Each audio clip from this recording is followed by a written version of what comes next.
ad tech could end up being the best performers of the year. We said that multiple times on this podcast. So I'm hoping that that can be the case. But since our last conversations, and this is something that I want to touch on because you bring up Magnite and it's really important, and I shared with you guys the snippet from the call. I just listened to the earnings call today. It's Wednesday, and they just reported earnings. Again, earnings ahead of guidance. Adjusted EBITDA grew 47%.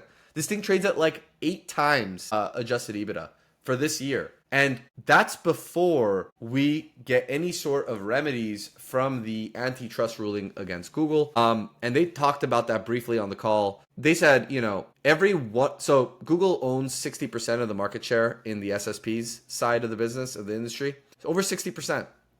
And they have to potentially divest. That's what DOJ is asking for, divesting, their businesses, like getting rid of like their ad server business, having it not connected to their SSP business because it gives them an unfair advantage, which the court has ruled against them that they've been acting in an illegal way. So again, 60% of market share, and they're no longer potentially having this huge competitive advantage, right? Which has been unfair. And in the call, they basically say for every 1% of market share that we gain, and by the way, mind you, right? Google is a $2 trillion company. The second largest player in this space is Magnite, which is a $2 billion company, literally 1,000 times smaller of a company.